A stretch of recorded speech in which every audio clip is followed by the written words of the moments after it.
Friends వీడియోలోకి వెళ్ళే చిన్న రిక్వెస్ట్ మన ఛానల్కి ఇన్స్టాగ్రామ్ పేజ్ కూడా ఉంది, డిస్క్రిప్షన్లో లింక్ ఇస్తా ఉన్నాను. ప్రతి ఒక్కరు తప్పకుండా ఫాలో అవ్వండి. అండ్ జాబ్ కోసం ఏ చిన్న అప్డేట్ ఉన్నా కూడా ముందే పేజ్లోనే అప్డేట్ చేయడం అయితే జరుగుతుంది. Hello friends, welcome back to MA Jawan.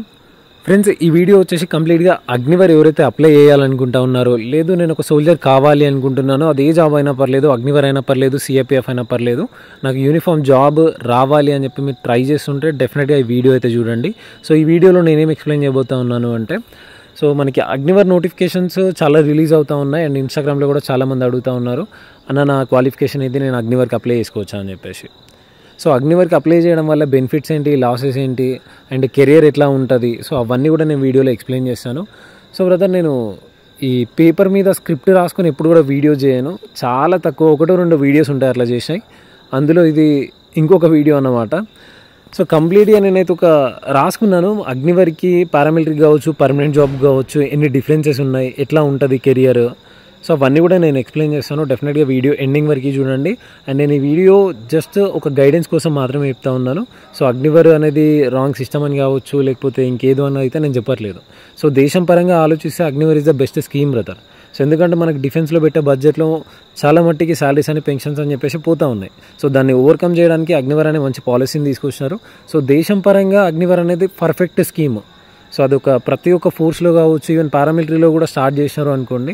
So ఇంకా బడ్జెట్ కూడా చాలా వరకు ఆదా అవుతుంది మనకి. సో అది మన డిఫెన్స్ పైన కావచ్చు, వెపన్స్ పైన కావచ్చు, మనం ఖర్చు పెట్టి ఇంకా దేశాన్ని స్ట్రాంగ్ అయితే చేసుకోవచ్చు. But as a middle class family పర్సన్గా, సో నాకు ఇట్లాంటి జాబ్ రావాలి. సో నేను ఒక జాబ్ సీకర్ని. సో నేను ఏ జాబ్ చేసుకుంటే నా ఫ్యామిలీ సెట్ అవుతుంది అండ్ నా కెరియర్ సెట్ అవుతుంది. సో దానికోసం అయితే నేను డీటెయిల్గా ఎక్స్ప్లెయిన్ చేస్తాను. డెఫినెట్గా వీడియో ఎండింగ్ వరకు అయితే చూడండి.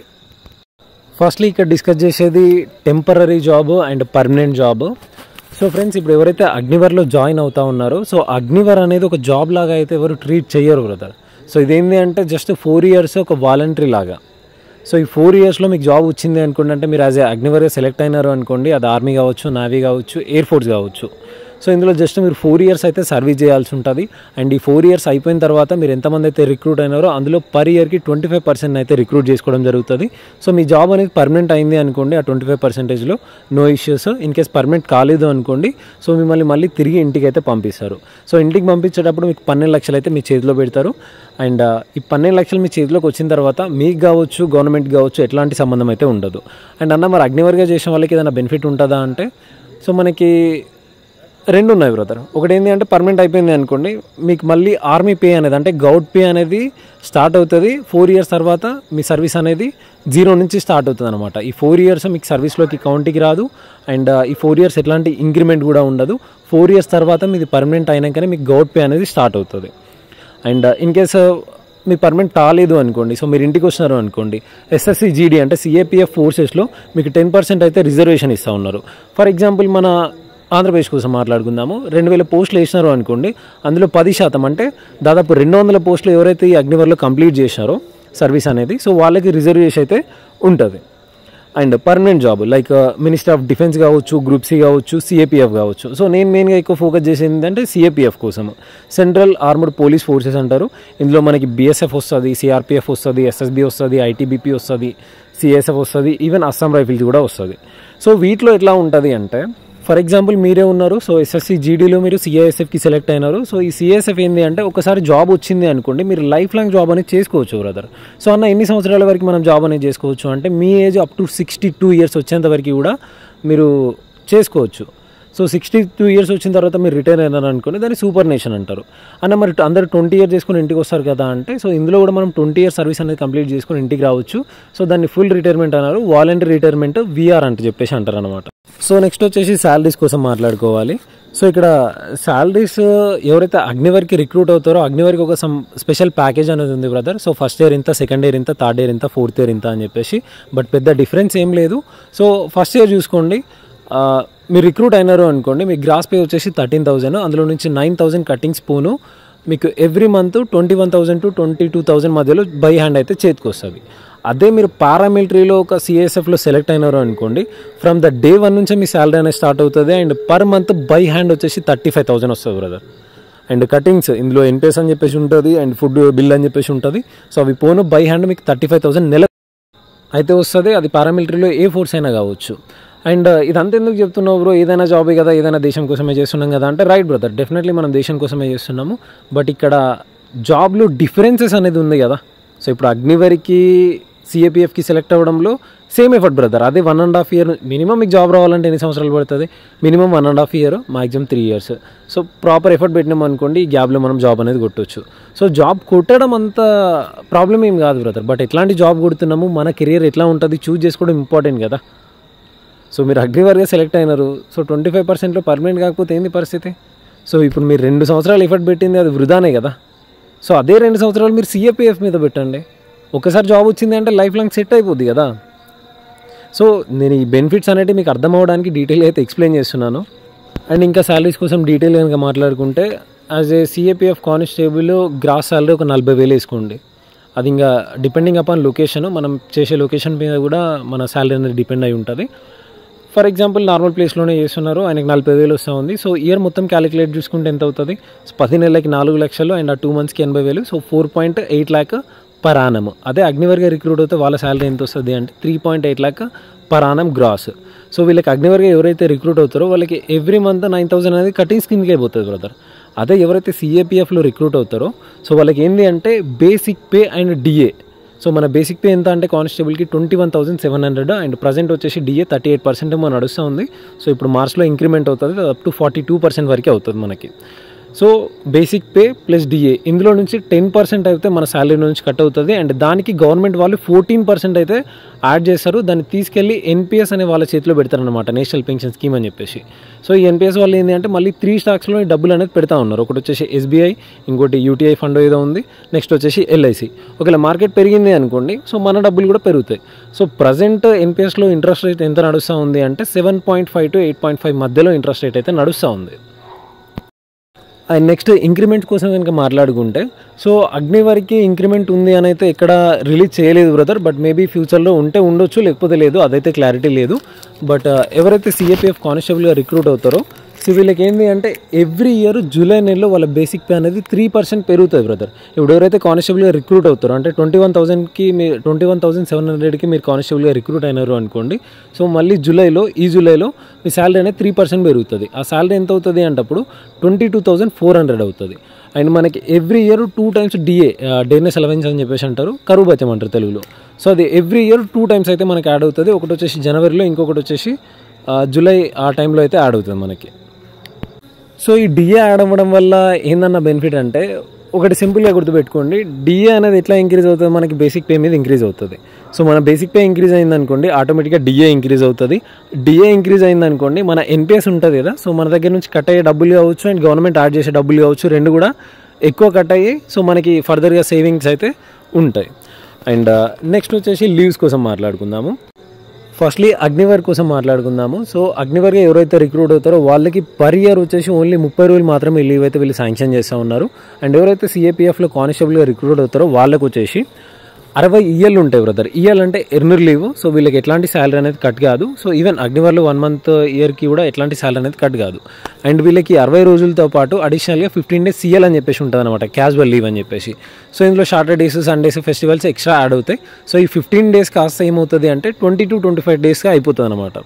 సో ఇవి 60 రోజులు, ఇవి 25 days, ఎంత ఓవరాల్గా 85 days. అండ్ ఇది కాకుండా హెచ్పిఎల్, హాఫ్ పే లీవ్ అని చెప్పేసి ఉంటుంది. సో మీరు హెచ్పిఎల్ కనుక యూజ్ చేసుకున్నారు అనుకోండి, మీకు వచ్చే శాలరీలో సగం మాత్రమే వస్తుంది. సో 15 రోజులకి. సో అవి 15 రోజులు ఓవరాల్గా ఎంత అయిపోయింది? 60 + 25, 85 + 15, 100 days. సో ప్రజెంట్ సిఏపిఎఫ్ కోసం ఏం నడుస్తూ ఉంది అంటే, ఆర్మీ వాళ్ళకి మనకి సిఎల్ అనేది 30 days ఉంటుంది బ్రదర్. అది సిఏపిఎఫ్లో ఓన్లీ 15 రోజులు మాత్రమే ఉంది. సో దీన్ని 20 days చేయండి అని చెప్పేసి అయితే ఎప్పటి నుంచో నడుస్తూ ఉంది ఫైటింగ్. సో మనకి ఒక నోటీస్ అయితే వచ్చింది సిఏపిఎఫ్కి ఏవైతే ఉన్నాయో లీవ్స్, దాన్ని 100 days చేస్తున్నాము అని చెప్పేసి. బట్ ఇంకా అమల్లోకి అయితే రాలేదన్నమాట. సో మేబీ ఇంకా 6 months కావచ్చు, 1 year కావచ్చు, అదైతే అమల్లోకి వచ్చేస్తుంది. సో ఇక్కడ లీవ్ ఏముందన్న, దేశానికి సేవ చేస్తున్నాం, అంతకంటే ఎక్కువ ఏం కావాలి అంటే, సో బ్రదర్ ఒక ప్రెజర్ ఎట్లా ఉంటుంది ఒక సోల్జర్ మీద అంటే, అది డిపార్ట్మెంట్ ప్రెజర్ కావచ్చు అండ్ ఇంటికి దూరంగా ఉండి వర్క్ చేసే వాళ్ళకి ఆ పెయిన్ తెలుసు బ్రదర్ ఎట్లా ఉంటుందో. సో నాకే చాలాసార్లు అనిపించేది, ఈవెన్ కొన్నిసార్లు అయితే ఫ్యామిలీ గుర్తొచ్చినప్పుడు కళ్ళకి వెళ్ళి తెలియకుండా వాటర్ వస్తూ ఉంటుండే. సో ఇంకా మీకు అర్థమయ్యేలా చెప్తాను. మీ ఫ్రెండ్ అండ్ మీరు ఉన్నారు, ఇద్దరు కూడా 12th అనేది కంప్లీట్ చేశారు. సో మీరు 10th పైన అగ్నివర్గా జాబ్ వచ్చింది అండ్ మీ ఫ్రెండ్స్కి బీఎస్ఎఫ్లో జాబ్ వచ్చింది అనుకుందాము. సో ఇద్దరు ఒకటేసారి కెరియర్ని అయితే స్టార్ట్ చేశారు. సో ఇక్కడ ఎవరైతే సిఏపిఎఫ్లో జాయిన్ అవుతారో వాళ్ళకి చాలా బెనిఫిట్స్ ఉంటాయి బ్రదర్. ఎందుకు అంటే మీరు జాయిన్ అయిన తర్వాత మీ ట్రైనింగ్ అయిపోయిన తర్వాత మీరు మళ్ళీ ఫర్దర్గా చదువుకోవడానికి మీకు మళ్ళీ ఛాన్స్ ఉంటుంది అనమాట. ఎన్ఓసి పెట్టి ఎగ్జామ్స్ ఉన్నప్పుడు మళ్ళీ మీరు లీవ్ తీసుకొని వచ్చి రావడానికి అవుతుంది, ఎందుకంటే మీ దగ్గర లీవ్స్ అనేవి ఎక్కువ ఉన్నాయి కాబట్టి. అండ్ ఇప్పుడు మీరు అగ్నివేర్గా రిక్రూట్ అయినారు కదా, సో మీరు ఎన్ఓసి నో అబ్జెక్షన్ సర్టిఫికేట్ పెట్టుకొని మీరు ఎగ్జామ్స్ రాసుకుంటాను అంటే రాయొచ్చు బ్రదర్, పర్మిషన్ ఇస్తారు. బట్ రాయడానికి మీ దగ్గర టైం ఉండాలి కదా. సో మీకు ఇయర్లో ఉండేది ఓన్లీ 30 days మాత్రమే. ఆ 30 days వచ్చి ఎగ్జామ్స్ రాస్తారా, ఫ్యామిలీతో టైం స్పెండ్ చేస్తారా? అండ్ నెక్స్ట్ వచ్చేసి మీ ఫ్రెండ్ బీఎస్ఎఫ్లో జాయిన్ అయినారు, మీరు అగ్నివేర్లో జాయిన్ అయినారు కదా. సో ఈ 4 yearsలో మీ ఫ్రెండ్ డిగ్రీ కంప్లీట్ చేస్తారు. అండ్ ఈ 4 years తర్వాత ఆయనకి ఎట్లాగో జాబ్ పర్మనెంట్ కాబట్టి డిపార్ట్మెంటల్ ఎల్డీసీ అంటారు అనమాట. సో ఇదేంటి అంటే ఓన్లీ డిపార్ట్మెంట్ వాళ్ళు మాత్రమే ఆ కాంపిటీషన్లో ఉంటారు. సో హయ్యర్ పొజిషన్కి లైక్ ఎస్ఐ కావచ్చు, ఇన్స్పెక్టర్ కావచ్చు, హెడ్ కానిస్టేబుల్ కావచ్చు, ఇట్లాంటివి రాయడానికి మనకు 4 years అయితే ఎలిజిబిలిటీ కావాలి సర్వీస్లో. సో ఈయన ఆ 4 yearsలో డిగ్రీ కంప్లీట్ చేసుకున్నారు అండ్ నోటిఫికేషన్ పడింది, డిపార్ట్మెంట్లో అప్లై చేసుకున్నారు. సో ఈయన లక్ బాగుంది అనుకోండి, ఎస్ఐ అయిపోతాడు, ఇన్స్పెక్టర్ కూడా అవ్వచ్చు. అదే మీరు అగ్నివేర్గా రిక్రూట్ అయినారు అనుకోండి, సో ఈ 4 yearsలో ఏముంటుంది అన్న అంటే మీ జాబ్ పర్మనెంట్ అయితే మీ లైఫ్ ఓకే బ్రదర్. పర్మనెంట్ కాలేదు అనుకోండి చాలా దారుణంగా ఉంటుంది. సో అన్న ఏముంది, నేను 4 years దేశం కోసం సేవ చేశాను, సో నేను మళ్ళీ వచ్చి చదువుకుంటాను అంటే అవ్వదు బ్రదర్. అది ఎందుకు అంటే ఒక 1 year ఆర్మీలో కావచ్చు, మిలిటరీలో కావచ్చు సర్వీస్ చేస్తేనే ఓన్లీ బ్రెయిన్ ఎట్లా ఇచ్చిన కమాండ్కి ఫాలో అవ్వడం మాత్రమే తెలుస్తుంది. అట్లాంటిది 4 years వర్క్ చేసిన తర్వాత మళ్ళీ బుక్స్ మీద ఫోకస్ చేయడం అంటే ఇంపాసిబుల్ అది. సో ఎవరైనా మీ ఫ్రెండ్స్ సరౌండింగ్లో ఉంటే అడగండి. ఈ కానిస్టేబుల్, హెడ్ కానిస్టేబుల్గా రిక్రూట్ అయ్యే వాళ్ళకి ఫిజికల్ యాక్టివిటీస్ ఎక్కువ ఉంటాయి అనమాట. జస్ట్ ఏంటి అంటే వాళ్ళ బ్రెయిన్కి ఒకటే నేర్పిస్తారు, ఇచ్చిన కమాండ్ని బ్లైండ్గా ఫాలో అయిపోవాలి, ఇంకా అంతే. అది ఎందుకు ఏంటి అని చెప్పి క్వశ్చన్ చేయడం ఏమీ ఉండవు. సో ఇక్కడ మీరు 4 years వచ్చిన తర్వాత నేను మళ్ళీ చదువుకుంటాను అంటే మీ పైన ఫ్యామిలీ ప్రెషర్ అనేది పెరుగుతుంది అండ్ రెస్పాన్సిబిలిటీస్ పెరుగుతూ ఉంటాయి. సో వచ్చిన తర్వాత మళ్ళీ చదువు మీద ఫోకస్ చేయడం అనేది ఇంపాసిబుల్. అండ్ నెక్స్ట్ నన్ను కొంతమంది అడిగింది ఏంటి అంటే అన్న ఇప్పుడు నేను అగ్నివేర్గా రిక్రూట్ అయినాను అనుకోండి, నేను స్పెషల్ ఫోర్సెస్ కావచ్చు, ఎన్ఎస్జీ కావచ్చు వెళ్ళడానికి ఎలిజిబుల్ అవుతుందా అని చెప్పేసి. So brother most of the కేసెస్లో అయితే ఇది వర్కౌట్ కాదు. ఎందుకు అంటే ఫర్ ఎగ్జాంపుల్ ఎన్ఎస్జీ కోసం మాట్లాడుకుందాము. ఎవరైతే ఇండియన్ ఆర్మీలో వర్క్ చేస్తూ ఉన్నారో వాళ్ళకి 3 years సర్వీస్ అడుగుతారు ఎన్ఎస్జీకి వెళ్ళడానికి. అండ్ పారామిలిటరీలో వర్క్ చేసే వాళ్ళకి 5 years సర్వీస్ అడుగుతారు అనమాట, ఎలిజిబిలిటీ ఇది. సో 5 years సర్వీస్ కంప్లీట్ అయితే పారామిలిటరీ వాళ్ళు ఎన్ఎస్జీకి ఎలిజిబుల్. అక్కడికి వెళ్ళిన తర్వాత వాళ్ళు మళ్ళీ 3 months కోర్స్ చేపిస్తారు. ఆ కోర్సులో పాస్ అయితే మీకు మళ్ళీ 9 నెలలు టఫ్ ట్రైనింగ్ ఉంటుంది అనమాట. సో 9 నెలలు చేసినారు అనుకోండి, అందులో మళ్ళీ మీరు టాప్ గ్రేడింగ్ చేసుకుంటే ఎన్ఎస్జీలో ఉంటారు, లేకపోతే మళ్ళీ బ్యాక్ టు బెటాలియన్. సో మనం ఇక్కడ నుంచి అయితే స్టార్ట్ అయినాము, మళ్ళీ అక్కడికి వచ్చి మన రొటీన్ జాబ్ చేసుకోవడమే.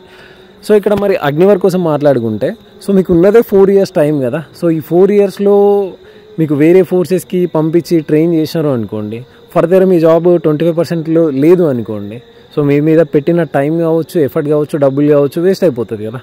సో మ్యాక్సిమము అట్లాంటి కేసెస్ అయితే ఉండవు. ఈ 4 years వరకు కూడా అగ్నివేర్స్ని ఎట్లాంటి కోర్సెస్కి అయితే అలో చేయరు. అని మరి పారామిలిటరీలో ఏం కోర్సులు ఉంటాయి అంటే చాలా ఉంటాయి బ్రదర్. ఫర్ ఎగ్జాంపుల్ సిఆర్పిఎఫ్ తీసుకోండి, కోబ్రా అని చెప్పేసి ఉంటుంది.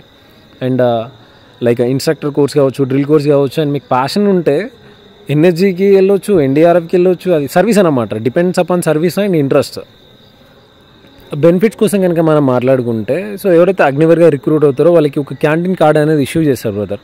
సో అది మనకి లోకల్లో సరుకులు కావచ్చు, లిక్కర్ కావచ్చు తీసుకోవడానికి ఎలిజిబుల్ అవుతుంది. అండ్ దాంతోపాటు మనకి మెడికల్ ఫెసిలిటీ, ఇప్పుడు మన మిలిటరీ హాస్పిటల్ అని ఉంది కదా, అందులోకి వెళ్తే మనకి ఫ్రీగా చేస్తారనమాట ట్రీట్మెంట్, మనకు కావచ్చు, ఫ్యామిలీకి కావచ్చు. బట్ ఇది ఎప్పటివరకు ఉంటుంది అంటే మీరు ఎప్పటివరకు అయితే 4 years సర్వీస్ చేస్తారో ఆ 4 years వరకు మాత్రమే మీ దగ్గర కార్డ్ కావచ్చు అండ్ ఆ మెడికల్ ఫెసిలిటీ కావచ్చు ఉంటుంది. సో మీరు పర్మనెంట్ అయిపోయింది అనుకోండి, అది మీకు లైఫ్ లాంగ్గా ఉంటుంది. పర్మనెంట్ కాలేదు అనుకోండి, సో మిమ్మల్ని అయితే వాటికి అలో చేయరన్నమాట మళ్ళీ. సో వాటికి వెళ్ళడానికి మీకు ఎట్లాంటి ఛాన్స్ కూడా ఉండదు. అండ్ అన్న మరి సిఏపిఎఫ్ వాళ్ళకి ఏదైనా ఉందా అంటే ఉంది brother. So CAPF for example ITBP అనుకోండి. సో ఐటీబీపీ అనేది మన తెలుగు స్టేట్లలో అయితే లేదు. సో వాళ్ళకి మరి క్యాంటీన్ యూజ్ చేసుకోవచ్చు అంటే యూజ్ చేసుకోవచ్చు. వాళ్ళు సిఆర్పిఎఫ్ కావచ్చు, సిఎస్ఎఫ్ వాటిలోకి వెళ్ళి సరుకులు అయితే తీసుకోవచ్చు. బట్ లిక్కర్ తీసుకోవడానికి అయితే ఎలిజిబిలిటీ ఉండదు. లిక్కర్ కావాలి అంటే ఓన్లీ వాళ్ళ యూనిట్లో మాత్రమే దొరుకుతుంది, అంటే వాళ్ళ బెటాలియన్లో మాత్రమే, వాళ్ళు పనిచేసే ప్లేస్లో మాత్రమే దొరుకుతుంది. నెక్స్ట్ మెడికల్ ఫెసిలిటీ కోసం మాట్లాడుకుంటే సిఏపిఎఫ్ది బాగుంటుంది, ఆర్మీది మెడికల్ ఫెసిలిటీ బాగుంటుంది అంటే 100% ఆర్మీదే బాగుంటుంది బ్రదర్. మరి సిఏపిఎఫ్కి అట్లాంటి ఛాన్స్ లేదా అంటే అట్లాంటిది అయితే లేదు. బట్ ఆల్టర్నేట్గా వేరేది ఉంది, ఆయుష్మాన్ భారత్ అని చెప్పేసి. సో ఇది ఎట్లా ఉంటుంది అంటే మనకి ఆల్ ఓవర్ ఇండియా వైడ్ ఎవరైతే పారామిలిటరీ వర్క్ చేస్తూ ఉన్నారో వాళ్ళకందరికీ కార్డ్స్ అయితే ఇష్యూ చేసినారు. సో దానికి లిమిట్ ఉంటుంది అనమాట, 5 lakhs 7 lakhs అని చెప్పేసి. సో ఇది ఆల్ ఓవర్ ఇండియా వైడ్ కొన్ని హాస్పిటల్స్ అయితే లిస్ట్ ఉంటుంది. సో ఆల్ ఓవర్ ఇండియా అయితే 2000 హాస్పిటల్లో 3000 హాస్పిటల్లో ఉన్నాయి. సో హాస్పిటల్కి వెళ్ళి మనం కార్డ్ చూపెట్టి ఎంత పెద్ద ఆపరేషన్ అయినా కూడా ఆ కార్డ్ పైన అయితే చేయించుకోవచ్చు.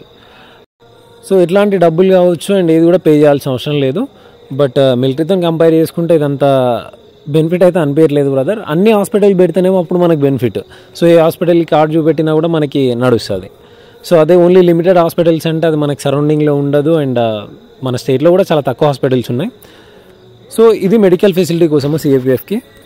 అండ్ ఫైనల్గా వచ్చేసి పెన్షన్ కోసం బ్రదర్, నిజంగా చెప్తున్నాను 2004 కంటే ముందు ఎవరికైతే గవర్నమెంట్ జాబ్లు వచ్చాయో వాళ్ళంతా అదృష్టవంతులు బ్రదర్. అండ్ 2004 తర్వాత కూడా ఎవరైతే ఇండియన్ ఆర్మీలో డిఫెన్స్లో జాయిన్ అయినారో వాళ్ళు కూడా చాలా లక్కీ. జస్ట్ 20 years సర్వీస్ చేసినారో అంటే వాళ్ళకి పెన్షన్ అనేది దొరుకుతుంది. బట్ ఎవరైతే అగ్నివీర్ రిక్రూట్ అవుతున్నారో వాళ్ళ నుంచి కొంచెం నెగిటివిటీ అయితే స్టార్ట్ అయిపోయింది. సో ఏంటి అంటే ఇప్పుడు ఎవరైతే అగ్నివీర్గా రిక్రూట్ అవుతారో వాళ్ళకి ఎట్లాంటి అడిషనల్ బెనిఫిట్ అయితే ఉండదు బ్రదర్. 4 yearsలో మీకు పర్మనెంట్ అయితే ఓకే. ఇన్ కేసు పర్మనెంట్ కాకుండా మిస్ అయిపోయింది అనుకోండి, సో మీకు 12 లక్షలు అయితే చేతిలో పెట్టి మిమ్మల్ని ఇంటికి అయితే పంపించడం జరుగుతుంది. సో అదే సిఏపిఎఫ్ చూసుకోండి, ఇక్కడ ఏంటి అంటే మనకి అదే 4 సంవత్సరాల్లో ఇంటికి రావడానికి అవ్వదు. బట్ ఒకసారి జాబ్ వచ్చింది అంటే మీరు అప్ టు 20 years వరకు కూడా సర్వీస్ అనేది చేసుకోవచ్చు. 20 years అయిపోయిన తర్వాత మీరు వాలంటరీ రిటైర్మెంట్ తీసుకొని ఇంటికి రావడానికి అయితే అవుతుంది. సో చిన్న ఎగ్జాంపుల్ చెప్తాను.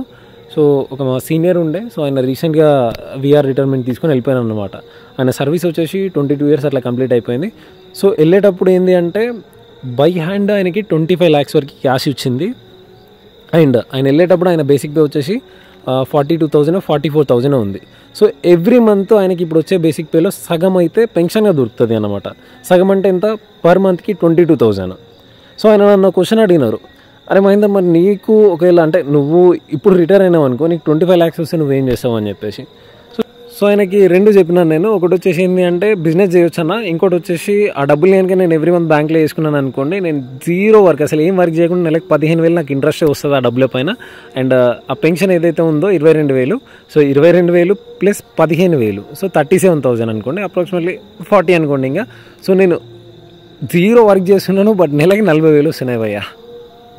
సో అదే 20 years జాబ్ చేస్తే ఏం పని చేయకుండా ఆఫ్టర్ 20 years తర్వాత 40,000 వచ్చే జాబ్ ఏదైనా ఉందా? అండ్ అన్న మరి ప్రజెంట్ సిఏపిఎఫ్కి పెన్షన్ లేదు కదా అంటే డెఫినెట్గా ఏదో ఒక రోజు అవుతుంది బ్రదర్. బట్ టైం అయితే పడుతుంది. అది ఆల్రెడీ మనకి ఢిల్లీ హైకోర్టు కూడా ఇష్యూ చేసింది, ఈ సిఏపిఎఫ్కి కూడా పెన్షన్ అనేది పెట్టాలి అని చెప్పేసి. బట్ అది మళ్ళీ గవర్నమెంట్ డిస్కస్ చేసుకొని మళ్ళీ చెప్తామనేది చెప్పినారు. ఒకవేళ వాళ్ళు మళ్ళీ దీనిపైన అగెనెస్ట్గా ఉంటే సుప్రీంకోర్టు వరకు ఆల్రెడీ వెళ్ళేది, బట్ ఇప్పటివరకు అయితే ఏం వెళ్ళలేదు ఇంకా. అట్లాంటి ఇష్యూ అయితే ఏం లేదు. సో గవర్నమెంట్ కూడా ఫేవర్గానే ఉంది అని అయితే అనిపిస్తూ ఉంది. సో అన్న మరి ఇన్ కేసు అది అమలు కాకపోతే మరి ఎన్పిఎస్ ఉంటే పరిస్థితి ఏంటి అంటే, సో ఫర్ ఎగ్జాంపుల్ ఎన్పిఎస్లో ఎవ్రీ మంత్ యావరేజ్గా 10,000 సేవ్ అయింది అనుకోండి, ఈజీగా 7,000 అయిపోతుంది బ్రదర్. ఎందుకంటే మనది 10%, గవర్నమెంట్ 14% అంటే అదే 6.5 7 వరకు అవుతుంది. అండ్ 20 years సర్వీస్లో యావరేజ్గా మంత్లీ 10,000 అయితే ఈజీగా పడిపోతుంది. సో ఈ 20 years అయిపోయిన తర్వాత మనం వెళ్ళేటప్పుడు మనకి 40% అయితే బై హ్యాండ్ క్యాష్ ఇస్తారు. అండ్ ఎవ్రీ మంత్ సో మనకి సమ్ పెన్షన్ అనేది ఇస్తారు అమౌంట్. సో నాకైతే ఎగ్జాక్ట్లీ క్లారిటీ లేదు, దీనికి లేకపోవడానికి కూడా ఒక రీజన్ ఉంది. సో 2024 తర్వాత దీనిపైన కంప్లీట్ క్లారిటీ వస్తుంది. ఎందుకంటే 2004 to 2024 20 years అయితే అయిపోతుంది ఎన్పిఎస్ స్టార్ట్ చేసి.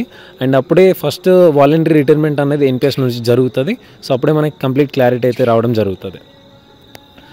అండ్ ఎన్పిఎస్ కూడా మంచి స్కీమే బ్రదర్, కాకపోతే కొంచెం అమౌంట్ అనేది తక్కువ వస్తుంది అంతే, as compare to OPS old pension స్కీమ్తో కంపేర్ చేసుకుంటే.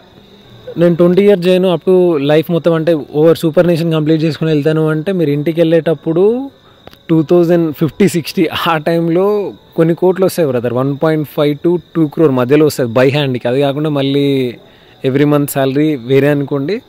బట్ ఎవరికి కూడా 60 ఏళ్ళ వరకు చేసుకుని అయితే నేను చెప్పాను, ఎందుకంటే ఫ్యామిలీ కూడా ఉంటుంది మనకి. 20 to 25 years ఎక్కువ అయిపోతుంది సర్వీస్. సో తర్వాత ఫ్యామిలీతోనైతే మనం టైం స్పెండ్ చేయాలి. అండ్ నెక్స్ట్ వచ్చేసి ఈ సిఏపిఎఫ్లో ఒక రూల్ ఉంది బ్రదర్, అంటే మీరు సర్వీస్లో ఉన్నప్పుడు ఏమన్నా అయిపోయి అమరులు అయినారు అనుకోండి, సో మీకు కూతురు కావచ్చు కొడుకు కావచ్చు ఎవరన్నా ఉంటే ఎట్లాంటి సెలెక్షన్ ఉండదు, డైరెక్ట్ అపాయింట్మెంట్ అయితే పంపిస్తారు ఇంటికి. సో మీరు జాయిన్ అయిపోవచ్చు అని చెప్పేసి. బట్ అగ్నివర్లో అట్లాంటిది ఏమీ ఉండదు బ్రదర్, ఎందుకంటే మీరు రిక్రూట్ అయ్యేది 21 బిలో ఏజ్లో. సో అప్పటికి మీకు పెళ్ళి అయితే అగ్నివర్కి ఎలిజిబుల్ కాదు. అండ్ 4 years సర్వీస్ కంప్లీట్ చేసి మధ్యలో ఏమన్నా అయితే ఏమన్నా ఉంటుందా అంటే ఇన్సూరెన్స్ ఉంటుంది, సమ్ 50 lakhs ఏమో ఉంది. పారామిలిటరీ కూడా ఉంటుంది, అది 35 lakhs వరకు. అది కూడా ఇంకా అన్నీ కలుపుకుంటే అది 50 నుంచి 60 వస్తాయి బ్రదర్. అంటే ఇన్సూరెన్స్ ఒక 35 ఉంటుంది, డిపార్ట్మెంట్ నుంచి మళ్ళీ వేరే ఉంటుంది. అండ్ మీ అకౌంట్ ఉంటుంది కదా, సిఏపిఎఫ్ అకౌంట్ అంటారు అనమాట. సో దానికి సపరేట్గా ఉంటుంది. ఈవెన్ ఆ ఏటీఎం కార్డుకి కూడా సమ్ అమౌంట్ అనేది మీ పేరు మీద క్లెయిమ్ అయిపోద్ది అనమాట, మీరు ఫర్దర్గా ఏమన్నా చనిపోతే. అండ్ నాతో ఎవరు అన్నారు, అన్న అగ్నివర్గా జాయిన్ అవుతే మనకి బయటకు వచ్చేటప్పుడు అగ్నివర్ సర్టిఫికేట్తో డిగ్రీ సర్టిఫికేట్ కూడా ఇస్తారట కదా అన్న, నిజమే అని చెప్పేసి. సో నాకు అది ఇస్తారో ఇయ్యారో క్లారిటీ లేదు, బట్ ఒక్కటి చెప్తాను బ్రదర్, ఇన్ కేస్ మీకు డిగ్రీ సర్టిఫికేట్ ఇచ్చినారు అనుకోండి హ్యాపీ, బట్ జాబ్ పర్మనెంట్ అయితే ఓకే. పర్మనెంట్ కాలేదు అనుకోండి, ఏంది పరిస్థితి, ఆ డిగ్రీ సర్టిఫికేట్ పట్టుకొని బయటకు వస్తారు. సో మళ్ళీ ఏం చేస్తారు, మళ్ళీ వచ్చి ఎస్ఎస్సి జీడీకే కదా అప్లై చేసుకునేది, ఎందుకంటే దానికి 10% ఛాన్స్ అనేది పెట్టినారు కదా. సో మీరు ఇక్కడ 4 years సర్వీస్ అనేది కంప్లీట్ చేసుకొని మళ్ళీ వచ్చి ఎస్ఎస్సి జీడీలో మళ్ళీ రన్నింగ్ కొట్టాలి, మళ్ళీ ఎగ్జామ్ రాయాలి, అందులో క్వాలిఫై కావాలి. క్వాలిఫై కావడం పెద్ద మ్యాటర్ ఏం కాదు, ఎందుకంటే సపరేట్ వేకెన్సీ ఉంటాయి కాబట్టి ఈజీగా క్వాలిఫై అవ్వచ్చు first 4 years 5 years. But further ఏమవుతుంది అంటే అందులో కూడా కాంపిటీషన్ ఎక్కువైపోతుంది, అందులో కూడా కట్ ఆఫ్ అనేది స్టార్ట్ అయిపోతుంది. సో మళ్ళీ జాయిన్ అయిన తర్వాత మళ్ళీ ట్రైనింగ్ బ్రదర్, అక్కడ అగ్ని వాళ్ళు 6 నెలలు చేస్తే సరిపోదు, మళ్ళీ ఇక్కడ ఏ ఫోర్స్లో జాబ్ వస్తుందో అందులో 9 నెలలు అయితే ట్రైనింగ్ చేయాల్సి ఉంటుంది, ఎట్లాంటి ఎక్స్క్యూజ్ కూడా ఉండదు. అండ్ చిన్న ఇన్సిడెంట్ చెప్తాను, నాకు మా సీనియర్ చెప్పినారనమాట. ఇద్దరు వైఫ్ అండ్ హస్బెండ్ ఉన్నారు, ఒక ఆయన వచ్చేసి సిఆర్పిఎఫ్లో వర్క్ చేస్తారు, ఇంకో అమ్మాయి వచ్చేసి వాళ్ళ వైఫ్ ఐటీబీపీలో వర్క్ చేస్తుంది. సో ఈయన ఒక 8 years 9 years సర్వీస్ అనేది సిఆర్పిఎఫ్లో కంప్లీట్ చేసుకున్న తర్వాత ఈయనకు ఐటీబీపీలో జాబ్ వచ్చింది. సో ఈయన వెళ్ళినాడు ఐటీబీపీ రిపోర్టింగ్ చేస్తారు, అండ్ అక్కడ డీజీతో అపాయింట్మెంట్ తీసుకొని, సార్ నేను కానిస్టేబుల్గా ఇక్కడ సిఆర్పిఎఫ్లో ఇన్ని సంవత్సరాలు వర్క్ చేశాను, సో నా సర్వీస్ అనేది దీనికి యాడ్ చేస్తూ ఐటీబీపీలో రిక్రూట్ చేసుకోండి అని చెప్పేసి. సో ఆయన కూడా ఆయనకి ఫేవర్గానే రెస్పాన్స్ ఇచ్చి సో ఆ సర్వీస్ అనేది యాడ్ చేసి ఐటీబీపీలో రిక్రూట్ చేసుకున్నారు అని. దీనివల్ల ఏమవుతుంది అంటే, సో మీరు ఏ శాలరీతోనైతే అక్కడ రిజైన్ చేశారో అదే శాలరీతో మళ్ళీ ఇక్కడ ఐటీబీపీలో స్టార్ట్ అవ్వచ్చు. అండ్ అక్కడ ఎంతైతే సర్వీస్ కంప్లీట్ అయిపోయిందో పూర్తి సర్వీస్ కూడా దీనికి యాడ్ అవుతుంది. అండ్ ఇది అందరి కేసెస్లో అవుతుందా అంటే చాలా రేర్ బ్రదర్, దానికి కూడా లక్ ఉండాలి. బట్ ఇక్కడ మీరు 4 years అగ్నివర్గా చేసిన తర్వాత కూడా మీకు ఆర్మీలో పర్మనెంట్ జాబ్ అయినా కూడా అందులో ఆ సర్వీస్ అనేది యాడ్ అవ్వదు. ఇన్ కేస్ మీకు ఫర్దర్గా ఎస్ఎస్సి జీడీలో పారామిలిటరీలో జాబ్ వచ్చినా కూడా దానికి కూడా అగ్నివర్ సర్వీస్ అనేది ఏ విధంగా కూడా యాడ్ అవ్వదు. అండ్ అన్న మరి డిగ్రీ సర్టిఫికేట్ ఇస్తారు కదా, దాంతో ఏమన్నా ఉందా అంటే, నా ఫ్రెండ్స్లో చాలామంది డిగ్రీ కంప్లీట్ చేసిన వాళ్ళు ఉన్నారు, పీజీ కంప్లీట్ చేసిన వాళ్ళు ఉన్నారు, ఈవెన్ బీటెక్లు కంప్లీట్ చేసిన వాళ్ళు కూడా ఉన్నారు బ్రదర్. సో వాళ్ళకి ఎంత వస్తుంది శాలరీ అంటే 13,000 14,000 మహా అయితే లాస్ట్ 25,000 వరకు వస్తుంది. సో అది కూడా వాళ్ళు ఏదో కోర్సు అది ఇది చేశారు. అండ్ ఇంకా రెగ్యులర్ డిగ్రీ చేసిన వాళ్ళకి బయట ఏం ప్యాకేజ్ ఉంది ఏంటి అని చెప్పేసి మీకే తెలుసు. అట్లాంటిది మనం అగ్నివర్ నుంచి డిగ్రీ పట్టుకుని వచ్చాము అంటే ఇంకా అది మనం ఎట్లా యూజ్ చేసుకుంటాము అనేది మీ పైన డిపెండ్ అయి ఉంటుంది. సో ఇన్ కేసు డిగ్రీ వచ్చింది అంటే ఓకే, సో డిగ్రీ రాకపోతే ఎట్లా ఉంటుంది పరిస్థితి అంటే, ఇందాక చెప్పినాను కదా, మీరు మీ ఫ్రెండ్ 12th చదివినారు అండ్ 12 తర్వాత ఇద్దరికి జాబ్లు వస్తాయని చెప్పేసి. సో 4 years తర్వాత మీరు ఇంటికి వచ్చేసారు. సో మీ క్వాలిఫికేషన్ ఎంత 12th, and 4th yearలో me అగ్నివర్ package ఎంత ఉంటుంది అంటే అప్రాక్సిమేట్గా 35 to 40 మధ్యలో ఉంటుంది. సో 4th yearలో మీ శాలరీ వచ్చేసి 35,000. 4th year అయిపోయిన తర్వాత at the time 5th year మీరు ఇంటికి వస్తారు. మీకున్న 12th క్వాలిఫికేషన్తో బయట ప్రైవేట్ కంపెనీలలో మీకు నెలకు 35,000 జీతం దొరుకుతుందా? సో కింద కామెంట్ చేయండి బ్రదర్, దీనికి ఆన్సర్ డెఫినెట్గా కామెంట్ చేయండి, నేను కూడా తెలుసుకుంటాను అండ్ మన వాళ్ళు కూడా తెలుసుకుంటారు. అండ్ నెక్స్ట్ వచ్చేసి అన్న అగ్నివర్ కంప్లీట్ చేసిన వాళ్ళకి ఏముంటాయి అన్న అంటే, సో టెక్నికల్గా మీ దగ్గర ఏదైనా నాలెడ్జ్ ఉంది అనుకోండి బెటర్ బ్రదర్. టెక్నికల్గా నాలెడ్జ్ లేకపోతే ఎక్కడ జాబ్స్ ఉంటాయి అంటే మెయిన్గా security guards and bank security గార్డ్లు అవి ఇవి అని చెప్పేసి. సో వాళ్ళు ఎవరిని రిక్రూట్ చేసుకుంటారు అంటే ఎక్స్ ఆర్మీ కావచ్చు అండ్ ఎక్స్ సర్వీస్ మ్యాన్ కావచ్చు అండ్ ఎక్స్ సిఏపిఎఫ్ కావచ్చు. వీళ్ళని ఎందుకు రిక్రూట్ చేసుకుంటారు అంటే వీళ్ళ దగ్గర ఎక్స్పీరియన్స్ అనేది ఎక్కువ ఉంది. మీరు ఆఫ్టర్ 4 years మరి అక్కడ 20-25 years కంప్లీట్ చేసుకున్నారు కదా. సో మీకంటే వాళ్ళకి డ్యూటీ ఎట్లా చేయాలో తెలుస్తుంది, అదంతా క్లారిటీ ఉంటుంది. అండ్ శాలరీ దగ్గర కూడా కొంచెం నెగోషియేట్ చేసి అటో ఇటో వాళ్ళే మాట్లాడుకుంటారు. బట్ వాళ్ళు ఎందుకు నెగోషియేట్ చేస్తారు అంటే వాళ్ళకి ఎట్లాగో బయట 40,000 వస్తుంది కదా వాళ్ళకి పర్ మంత్కి. సో మీకు వస్తుందా మరి నెలకు 40,000? అదే 12 లక్షలు ఇచ్చినారు, 12 లక్షలు మీరు బ్యాంక్లో వేసుకుంటే బతకగలుగుతారా? సో నేను ఏం చెప్తా ఉన్నాను అంటే జాబ్ కొట్టాలి బ్రదర్, బట్ ఏ జాబ్ కొట్టడము ఏంటి అని చెప్పేసి ఫర్దర్గా ప్లాన్ చేసుకొని కెరీర్ అనేది బిల్డ్ చేసుకోవాలి. ఎందుకంటే ఒక మిడిల్ క్లాస్ ఫ్యామిలీగా మనకి చాలా ఆశలు ఉంటాయి, చాలా డ్రీమ్స్ ఉంటాయి. సో నేను చూసాను అనమాట మొన్న అగ్నివర్ రిజల్ట్ వచ్చిన తర్వాత చాలామంది పెట్టిన స్టేటస్లు కంగ్రాట్స్ మామ, తోపు మామ, అది మామ, ఇది మామ అని చెప్పేసి. సో వాళ్ళకి తెలియదు కదా 4 years తర్వాత జాబ్ ఉంటుందా ఊడుతుందా అని చెప్పేసి. సో ఉంటే హ్యాపీ బ్రదర్. నేను ఇన్స్టాగ్రామ్లో కూడా 2-3 మెసేజ్ చేశాను అన్న అగ్నివర్ జాబ్ వచ్చింది అని చెప్పేసి.